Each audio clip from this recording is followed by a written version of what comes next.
آپ نے کہا جی میرے تو اپنے 2 درجن سے زیادہ نکاح ہے. ہاں یہ بات ٹھیک ہے. اس نے مجھے کہہ دیا کہ مفتی صاحب آپ کی مصروفیات زیادہ ہیں, آپ باہر دنیا میں آ جا رہے ہیں, مجھے ٹائم نہیں دے رہا ہے, میں طلاق اب لیتی ہوں. میں نے کہا ٹھیک ہے. مفتی صاحب نے کتنے نکاح کر لیے ابھی تک؟ وہی تو کہہ رہا ہوں کہ شادی 1 اور نکاح کتنے؟ تقریباً 3 درجن کے لگ بھگ. مجھ سے لوگ کہتے ہیں نا جی مفتی صاحب آپ کے فتوے کے مطابق ہم نکاح کریں تو بچہ ہو جائے. میں نے کہا میں کان سے پکڑ کے 2 چھڑکوں گا. آج کے دور میں تم اتنے جاہل ہو کہ تمہاری مرضی کے بغیر بچہ ٹھہر گیا. کیوں ٹھہر گیا؟ نکاح کا معنی افزائش نسل نہیں ہے. کوئی اگر کہنا کہ جی مفتی صاحب ایک ہوٹل میں بیٹھے تھے, 2-3 خواتین دائیں بیٹھی تھی, 2-3 خواتین بائیں بیٹھی تھی, کوئی ڈسکشن ہو رہی تھی یا کیا ہو رہا تھا, فوراً مان لینا. فرمایا جو محترمہ جس سے آپ کا ارادہ یا اس محترمہ کا ارادہ آپ سے نکاح کرنے کا ہے, حالانکہ غیر محرم ہے, لیکن میرا اسلام کیا کہتے ہیں, ہائے ہائے واہ شاہ صاحب دیکھو میرے خدا کی قسم, مولوی نے یہ باتیں بتائی ہوتی نا, آج کافی معاملات حل ہو جاتے. میری نوجوان نسل غلط نہ جاتی.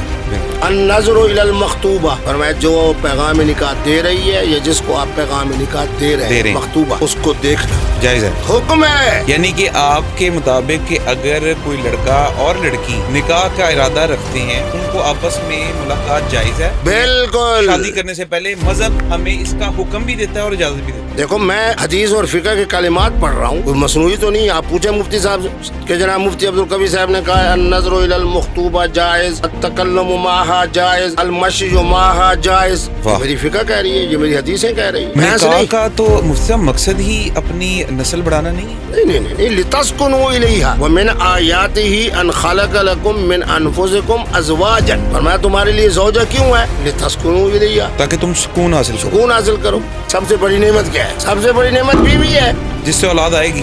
حریم شاہ کے ساتھ کیا لگاتے ہیں اس سے آپ؟ کہ میں بڑے محتاط الفاظ استعمال کر رہا ہوں. بالکل وہ اس سے دگنا ہے جو حریم شاہ کو ملے. حریم شاہ نے ایک موبائل کے ذریعے, حضرت نے 2 موبائل کے ذریعے, اس لیے ذلت بھی دگنی ہونی تھی. قندیل بلوچ کی یہ باتیں ساری کیسے پتا تھی؟ یہ ساری جو معلومات تھیں جب اس نے مجھے دی, خاموش ہو گیا. جب اس نے بتائی تو اسی وقت میں نے کہا کہ یہ انا للہ و انا الیہ راجعون. حال ہی میں انجینئر محمد علی مرزا, باتیں ان کی میں کہتا ہوں 100% کیا 1000% درست تھی. کہ وہ جو حوالہ دے رہے ہوتے تھے وہ درست ہوتا. یہ ساری چیزیں ہماری کتابوں میں ہیں. میں بڑی معذرت کے ساتھ یہ بات کہوں گا, میں خود صاحب مطالعہ ہوں. ایک اصل عالم دین کون ہے؟ عالم کی پہلی نشانی تو یہ ہونی چاہیے کہ اس کے اندر خشیت الہی. عورت کو اجازت ہے کہ وہ اپنی شہوت کو اس سے ختم کر سکے. دیکھیں میں بات جرأت سے کرتا ہوں, میں نے بہت سے خاندانی اور شریف عورتوں کو اس طرح کے آلات کی نہ صرف اجازت دی ہے, اچھا, بلکہ ان کو منگوا کے ان کے سپورٹ بھی کیا ہے. آپ کے مطابق غلط کو غلط کہنا پھر غلط ہو گیا. السلام علیکم guys, talk time with Umair Shah میں خوش آمدید. میں ہوں آپ کا ہوسٹ عمیر شاہ, اور آج کے ہمارے پوڈ کاسٹ کے مہمان کسی تعارف کے محتاج نہیں. سیاسی, سماجی اور مذہبی شخصیت, اور آپ ان کو کسی حد تک متنازع بھی سمجھیں گے کیونکہ ان کو آج تک ہمیشہ ہر چینل پہ ہر سوشل فارم پہ متنازع پیش کیا گیا. مگر ہم آج جانیں گے ان سے تمام مذہبی پلس وہ متنازع چیزیں جن کے بارے میں آج تک جو ہے وہ مت سمجھ کے ان کو ڈسکس نہیں کیا گیا. جی ہاں, بالکل ٹھیک سمجھ رہے ہیں, مفتی عبدالقوی صاحب ہمارے ساتھ موجود ہیں, اور ہم چلتے ہیں بلا کسی تاخیر کے ان کی جانب. جی السلام علیکم مفتی صاحب, کیسے ہیں آپ؟ الحمدللہ, اللہ کا فضل. کیسا رہا آپ کا سفر ہمارے پاس آنے کے لیے؟ الحمدللہ بڑے مزے سے آئے. صبح کو وہاں سے 10 بجے روانہ ہوئے اور الحمدللہ 2-2:30 بجے آپ کے پاس پہنچ گئے. مفتی صاحب, شروع کرنے سے پہلے آپ کا تھوڑا سا تعارف, کیونکہ آپ ایک سیاسی, مذہبی اور سماجی کارکن بھی ہیں اور اس کے ساتھ ساتھ سیاستدان بھی ہیں. تو آپ کا جو ابھی تک کا سفر ہے, کیونکہ لوگوں نے سب کچھ سنا ہوا ہے, مگر جو آپ نے کیا, آپ کی اچیومنٹس, اس کے بارے میں آپ مختصراً کچھ ہمیں بتائیں. بسم اللہ الرحمن الرحیم. دیکھیے تو پہلے تو سب سے پہلے میری چونکہ خاندانی روایت ہے حفظ قرآن کی, تو الحمدللہ میں حافظ قرآن ہوا اور 12 سال کی میری عمر تھی. ادھر سے پرائمری پاس ہوا. پھر اس کے بعد میرے دادا صاحب نے فرمایا کہ تم فاضل پرشین کر لو, جو کہ اہل تصوف کی جتنی نثر میں اور نظم میں کلام ہے وہ تقریباً سارا پرشین یعنی فارسی میں ہے. تو الحمدللہ اتنی عمر میری تھوڑی تھی کہ مجھے گورنر صاحب سے خصوصی طور پہ اجازت لینی پڑی, کیونکہ فاضل پرشین کا معنی تھا ایکول ٹو ایف اے. اوکے. اب ایف اے کے لیے آپ سمجھتے ہو کہ 12 اور 5 17 سال ہو عمر, اور میری عمر تھی کل 13 سال. اس کے بعد جناب میں نے درس نظامی اپنے مدرسے میں اپنے اساتذہ سے اپنا. پھر اس کے بعد چونکہ میں اچھا ذہین تھا تو پھر مجھے مدرسہ قاسم العلوم مفتی محمود صاحب یعنی مولانا فضل الرحمان کے والد گرامی وہاں کے شیخ الحدیث تھے, وہاں 2 سال رہا. پھر ایک بہت بڑا مدرسہ ہے خیر المدارس، تو وہاں چلا گیا۔ بہرحال پھر جو وفاق کا امتحان ہوا سالانہ، اس میں پورے وفاق المدارس میں پورے پاکستان میں میں دوسرے نمبر پہ تھا، ماشاءاللہ۔ کیونکہ 4 پرچے میں نے عربی میں لکھے تھے اس میں۔ پھر اس کے بعد جناب اپنا میٹرک کی، میٹرک کرنے کے بعد پھر ان کی طرف سے محترم ضیاء الحق صاحب کی طرف سے آ گیا قاضی کورس، تو اس پر میں پورا اترا، چونکہ ادھر سے میٹرک تھا اور ادھر سے جناب پورے وفاق میں میں دوسرے نمبر پہ تھا۔ تو پھر اس میں انٹرویو کے مراحل گزرتے ہم 36 لوگ مدینہ طیبہ گئے۔ 6 مہینے ہم فیصل آباد میں رہے، زرعی یونیورسٹی کے وہاں اسلامیات کے شعبے میں۔ وہاں گئے تو الحمدللہ اس امتحان کے اندر بھی میں دوسرے نمبر پہ آیا، اور شاہ خالد اس زمانے زندہ تھے، انہوں نے ہمیں اسناد دی، اور اگلے دن ہی ہم پاکستان پہنچے تو پتہ چلا کہ شاہ خالد دنیا سے چلے گئے۔ تو پھر اس کے بعد میں 1982 سے لے کے پھر ایران عراق جنگ جب شروع ہوئی تو 1995 تک میرے کو دنیا کے 5 بر اعظموں کے اور دنیا کے 54-55 ممالک کے بڑے سفر ہیں۔ 82 سے لے کے سن 2011 سال تک ہر سال انگلینڈ بھی جاتا تھا اور 1-2 یورپی ممالک میں بھی جاتا تھا۔ اسی طرح جہاں بھی کانفرنسز ہوتی تھی رابطہ عالم اسلامی کی طرف سے، وہاں بھی جانا ہوتا تھا۔ تو پھر اسی دوران 92 سے پھر میں وابستہ ہو گیا الیکٹرانک میڈیا سے۔ وہ ایک پروگرام ہوتا تھا جلسہ عام، تو اس کے پھر الحمدللہ بولنے کی میرے اندر صلاحیت تھی۔ پھر جیسے جیسے چینل بڑھتے گئے ویسے ویسے الیکٹرانک میڈیا پہ ہمارے پروگرام بھی بڑھتے گئے۔ پھر اس دوران پرویز مشرف صاحب تشریف لائے تو چیئرمین دینی مدارس بورڈ میں 7 سال رہا، اور الحمدللہ 14 ارب 84 کروڑ روپے تقریباً 8,000 مدارس کو میرے دستخطوں سے جاتے تھے۔ پھر محترم آ گئے یوسف رضا صاحب، تو انہوں نے مجھے ممبر بنا دیا مرکزی رویت ہلال کمیٹی کا، 7 سال پھر میں اس میں رہا۔ اس دوران 2012 میں آ گیا جناب اپنا پاکستان تحریک انصاف میں، اور الحمدللہ جب تک میں رہا میں نے خان صاحب کی بڑی اچھی سرپرستی کی، جملوں کے حوالے سے بھی، گفتگو کے حوالے سے بھی، اور میرے اوپر اعتماد بھی بڑا کرتے تھے، اور مجھے قوی صاحب کہتے تھے یا مفتی صاحب۔ لیکن بعد کے اندر جب ان کی ہماری آخری ملاقات ہوئی اور انہوں نے 3 باتیں ایسی کر دی کہ میں سمجھ گیا کہ خان صاحب خود نہیں آ رہے بلکہ خان صاحب کو لایا جا رہا ہے۔ تو جس آدمی کو مفتی صاحب وہ 3 باتیں کیا تھیں؟ آج بتا ہی دیں وہ 3 باتیں کیا تھیں جن سے خان صاحب اور آپ کے اندر اختلاف شروع ہوئے اور آپ نے اختلاف نہیں تھا، تحریک انصاف کو چھوڑ دیا؟ میں نے اس سے کنارہ کش ہو گیا، چھوڑا نہیں۔ تو اس میں سے جو یعنی کہ خان صاحب آپ کو ابھی بھی بلائیں تو آپ چلے جائیں؟ بالکل نہ جاؤں، کیونکہ اس لیے کہ میں سمجھتا ہوں کہ امانت، دیانت، صداقت کے حوالے سے بہرحال وہ ایک عظیم انسان ہے۔ اصل میں وہ جو 3 باتیں تھیں نا، وہ تینوں متعلقہ تھی جہانگیر ترین صاحب کے۔ اچھا۔ تو جہانگیر ترین صاحب میرے محلے دار بھی ہیں، میرے رقبے دار بھی ہیں، رقبے میں بھی ہم ہمسائے ہیں۔ تو انہی 3 باتوں میں آپ یہ سمجھ جائیں گے کہ جب تک جہانگیر ترین صاحب رہے تو خان صاحب کہاں کھڑے تھے۔ جب انہوں نے فارغ کیا، جب انہوں نے ان کو فارغ کیا، تو پھر اس کے بعد کیا انجام ہوا محترم عمران خان صاحب کا، اور پھر اس کے بعد آج تک کی جو کیفیت ہے وہ آپ کے سامنے ہے۔ تو اس کے بعد الحمدللہ میں اسی سلسلے میں پھر آپ کا یہ سوشل میڈیا کا دور آ گیا، تو اس میں بھی آپ کو معلوم ہے کہ سینسیشن، جی سوشل میڈیا سینسیشن آپ ہیں۔ تو اس کے ساتھ ساتھ مفتی صاحب آپ نے قانون کی تعلیم بھی حاصل کی، ہاں، بہت چند لوگوں کو پتہ ہے، اس کے بارے میں بتائیے گا۔ جی جب وہ یوں تھا کہ جب میں نے اپنا اس میں آیا نا، تو اپنا جو ہمارے ہاں شہادت القانون اور فقہ کے حوالے سے قاضی کورس کے سلسلے میں ہم مدینہ یونیورسٹی گئے قاضی بننے کے لیے، قاضی بن کر واپس آئے۔ تو پھر میں نے ضیاء الحق صاحب چونکہ بڑے کمزور تھے تو خواتین نے جلوس نکالا، وکلاء نے جلوس نکالا، وہ سارا معاملہ۔ تو اس کے بعد میں نے کہا کہ اپنے ہاں قانون کے حوالے سے پھر میں نے FA BA میں پہلے تھا، پھر میں نے MA اردو کیا اور LLB، اور اس کے مطابق یہ جناب پھر ہم نے اپنے ہاں اسلامی عدالت انصاف، یہ ہمارا بہت بڑا کارنامہ ہے۔ میں بچوں کو کہتا رہتا ہوں کہ میں نے اللہ سے مانگا ہے کہ جب تک میرے جانشین میرے بچے نہ ہو جائیں یا میرے تلامذہ نہ ہو جائیں، اے اللہ مجھے یہ اسلامی عدالت کے ساتھ جو ہم لوگوں کی خدمت کر رہے ہیں، کہ یعنی میں نے رسالہ لکھا کہ بچپنے کا نکاح منعقد نہیں ہوتا۔ آپ کو میں دعوت دیتا ہوں، آپ ماشاءاللہ بہت علمی اور مذہبی شخصیت ہیں، آج بھی مفتی اعظم منیب الرحمان سے اور مفتی اعظم تقی عثمانی سے پوچھیں کہ باپ اور دادا نے 2 اور 4 اور 5 سال کی بچی کا نکاح کر دیا ہے تو وہ فوراً کہیں گے بغیر تکلف کے، جیسے ان کے اندر نہ ضمیر زندہ ہے نہ انہیں آج کے علم و حکمت کے دور کے اندر کوئی جناب وہ ہے، فوراً کہیں گے جی باپ نے چونکہ بچی کا نکاح کر دیا ہے اس لیے شرعی طور پر نکاح ہو گیا۔ تو آپ سمجھتے ہیں کہ مفتی تقی صاحب اور مفتی صاحب جو ہیں وہ غلط کہہ رہے ہیں؟ ایسا بالکل نہیں حضرت ہے، نکاح نہیں ہوتا۔ دونوں جو مفتی ہیں، میں نے تو بطور مثال کے دیا ہے نا، پورے پاکستان اور پورے انڈیا اور پورے بنگلہ دیش کے اندر ہر مفتی یہی فتویٰ دے رہا ہے۔ یہ مفتی عبدالقوی ہے جس نے 32 صفحے کا رسالہ لکھا، میرے بڑی کیس میں ہوگا، بچپنے کا نکاح منعقد ہی نہیں ہوتا۔ تو پھر 32 صفحے کے اندر کیا ہے؟ یہی ہماری جو فقہ ہے حنفی، انہی کے جو بڑے بڑے محدثین اور فقہا ہیں انہی کے ہم نے حوالے دیے، اور جس مفتی کو میں نے دی ہے، میں اس دن تھا جس دن آپ سے ملاقات ہوئی وہاں، تو حرم مکی میں تھا، تو بنگلہ دیش کے 3 علماء آئے، تو اس میں میرے پاس ایک ہی رسالہ تھا۔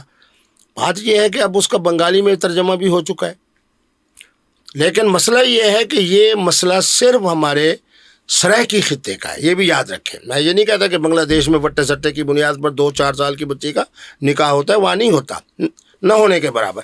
یہ اندرون سندھ، شمالی بلوچستان اور میرا سرائیکی خطہ سب سے زیادہ مظلوم ہے۔ جیسا آدمی کی 3 بیٹیاں ہیں اور 5 اس کے بیٹے ہیں، تو 3 بیٹیوں کی وجہ سے 3 بیٹوں کی شادی تو ہو جائے گی، لیکن باقی بیچارے 2، چونکہ ان کا وٹے کا سامان نہیں ہے اس لیے وہ بیچارے بیٹھے رہیں گے، یا خود اپنی مرضی جا کے شادی کر کے آئیں، یا کہیں سے کسی محترمہ کو خرید کر کے لائیں، یا کہیں پٹھانوں کے پاس چلے جائیں، جو مختلف شکلیں آپ جانتے ہیں۔ میرا رسالہ آیا کہ بچپنے کا نکاح منعقد نہیں ہوتا، 32 صفحے میں۔ اس کے بعد آپ کو پتہ ہے طلاقوں کے بارے میں، شیعہ حضرات کے ہاں تو طلاق اتنی مشکل ہے، سیانے لوگ ہیں ان کے مولوی، نکاح کو آسان کر دیا ہے کہ گواہ شواہ ہو نہ ہو، جو ہو فلاں ہو ڈگرہ بہرحال، اور اس کے بعد وقت کا تعین ہو نہ ہو، بہرحال انہوں نے معاملہ آسان کر دیا، بڑا گواہ ہو نہ ہو۔ ہمارے حضرات نے نکاح کو کر دیا مشکل اور طلاق کو کر دیا آسان، کے 1 2 3 بس بیوی حرام۔ انا للہ۔ آج بھی آپ مفتی منیب الرحمان سے اور مفتی تقی عثمانی سے بولیں کہ ایک آدمی نے جناب کہا ہے کہ اپنی بیوی کو کہ میں نے تجھے طلاق دی، اور جو 3 دفعہ کہا ہے، وہ یہی جواب دیں گے کہ حرام ہو گئی بغیر حلالہ۔ بتاؤ آپ کیا سمجھتے ہیں؟ اللہ اکبر، زندہ باد۔ میرا رسالہ آیا ہے 24 صفحے پر، کیفیات جن میں طلاق واقع نہیں ہوتی۔ چند ایک کیفیات بتائیں جس کے اندر طلاق جائز ہی نہیں ہے۔ خود میں آپ کو حدیث مبارک بھی سنا دیتا ہوں، اور اس کے ذمہ میں ہمارے جو فقہا اور محدثین کا قول ہے، لا یقع طلاق الصبی، بچے کی طلاق نہیں ہوتی۔ بچے سے مراد بچے سے مراد یہ ہے کہ جو ابھی تک نابالغ ہے، یعنی جس طرح ہمارے ہاں وٹے سٹے کی بنیاد پر بچہ بیچاری کی عمر 5 سال تھی اور بچی کی عمر 4 سال تھی، نکاح کر دیا، اب وہ بچہ چاہے کہ میں اس سے جان چھڑاؤں یا محترمہ کی جان چھڑوائی جائے، جب تک عاقل و بالغ نہیں ہوگا اس وقت تک اس کے الفاظ کا کوئی اعتبار نہیں۔ النائم، ایک آدمی نیند میں سویا ہوا ہے، کسی نے اٹھا کے پریشان کیا، اسی نے نیند کی حالت میں کہہ دیا جی میری بیوی کو 1 2 3، کوئی طلاق نہیں۔ بیوی نے اس کو اٹھایا، بیوی نے اٹھایا، ساس نے اٹھایا، جس نے اٹھایا، بیوی کے اٹھانے کے اوپر غصے کے اندر اس نے، نہ بھی غصہ نہیں ہے، یہ نائم یعنی بیچارہ سویا ہوا تھا، خراٹے کی کیفیت میں تھا، ایسے اٹھایا تو اس نے کوئی بات کی، اس نے کہا 1 2 3، صبح پوچھا کیا تو اس نے کہا مجھے تو نیند تھی، مجھے تو پوری طرح یاد ہی نہیں ہے کہ میں نے طلاق دی ہے۔ مغمى علیہ، نشے کی کیفیت ہو گئی بیچارے کو، اغما کی کیفیت، جس کے اندر جناب کبھی ذہن اپنی جگہ پہ رہتا ہے، پھر غنودگی آ جاتی ہے، پھر ذہن میں رہتا ہے، پھر جناب غنودگی آ جاتی ہے۔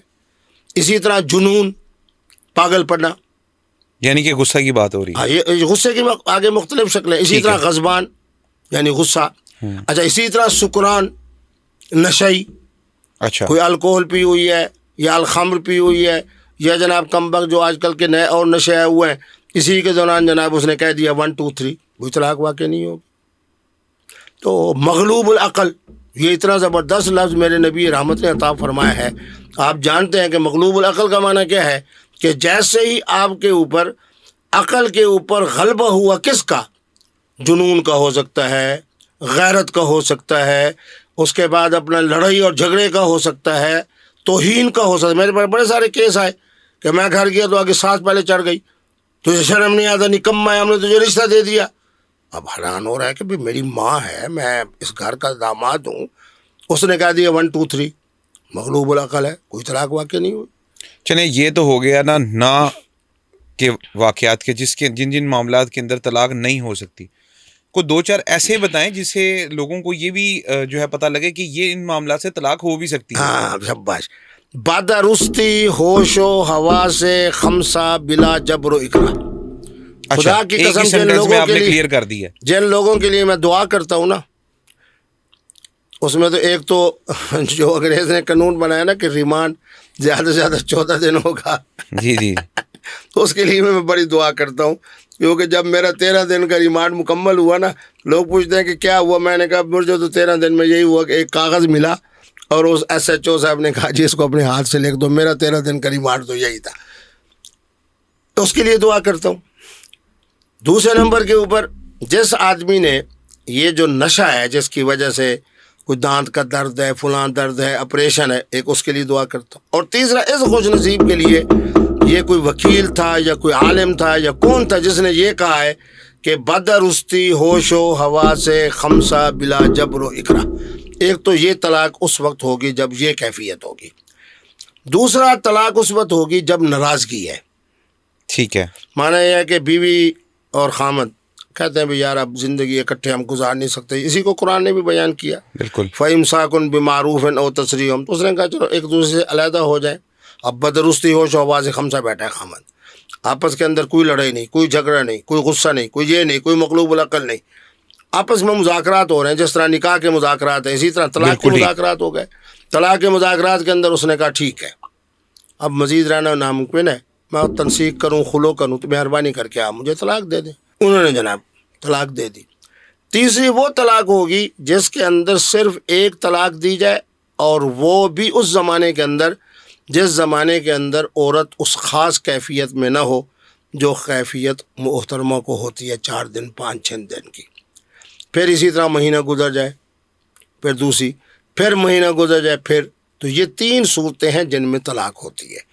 ان کے علاوہ 1 2 3 ہو جائے، غصہ ہو جائے، مغلوب العقل ہو جائے، اس نشئی میں ہو جائے. ایک پوائنٹ مفتی صاحب بہت زیادہ کامن ہے کہ ایک ہی وقت میں بیک وقت جو ہے وہ 3 دفعہ کسی بھی جو آپ نے بتایا ہے ٹرمز، 3 ٹرمز کے اندر میں آپ کسی بھی حالت میں ہو، آپ نے تینوں دفعہ اکٹھے کہہ دیا، اس صورت میں طلاق نہیں ہوگی. ایسا ہی ہے؟ نہیں، یہ بات ذہن میں، یہی تو مفتی عبدالقوی کی ذہانت ہے نا.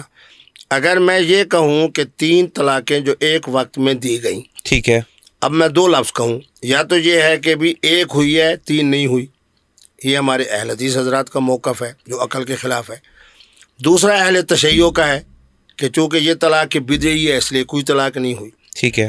دونوں باتیں اس حوالے سے غلط ہو جائیں گی کہ سیدنا فاروق اعظم کے زمانے سے لے کے میرے زمانے تک اس بات پر اجماع ہو چکا ہے کہ اگر خامد 1 طلاق دے گا تو 1 بنے گی، 2 دے گا تو 2 بنے گی، اور 3 دے گا تو اچھا تینوں اب بنے اہل گی. حدیث حضرات کے لیے مسئلہ کیا ہے کہ اچھا جی ایک مجلس کی 3 طلاقیں 1 طلاق ہو گئی، ٹھیک ہے. اب میں آپ کے پاس بیٹھا ہوں، یہاں انٹرویو دے رہا ہوں، 2 دن کے بعد آپ نے پھر مجھے کہا کہ مفتی صاحب ہو، اب ایک آدمی نے 2 دن پہلے طلاق دی، پھر 2 دن کے بعد دی، اب یہ ایک مجلس ہے یا نہیں؟ یقیناً 2 مجلس ہیں. مجلسیں ہو گئی. تو اب اہل حدیث خاموش. اچھا جی درمیان میں منسز بھی نہیں آئے، درمیان میں اندر اتنا وقفہ ہے، چلو 10 دن کے بعد. اب اس وقت کے تعین کرنے میں ہمارے اہل حدیث حضرات کا رائے مختلف ہو گئی، اور وہ ابھی تک کنٹرڈکشن میں ہے. ہاں اسی طرح ہے.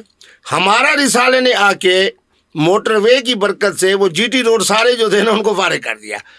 اب شیعہ عوام بھی مجھ سے مسئلہ پوچھتے ہیں، اہل حدیث عوام بھی مجھ سے مسئلہ پوچھتے ہیں، اور اکثریت تو ہمارے اہل سنت حضرات کی ہے. اب وہ جو مفتی صاحبان کہتے ہیں نا 3 طلاقیں 3 ہیں، وہ کہتے ہیں پھر یوں کرو کہ محلہ قدیر آباد میں مفتی عبدالقوی صاحب ہیں، انہوں نے کہا ہاں وہ تو بڑا نام ہے، بس ان کے پاس چلے جاؤ، ان کے رسالے بھی ہے، ان سے لکھوا لو تو ہم تائید کر دیں گے.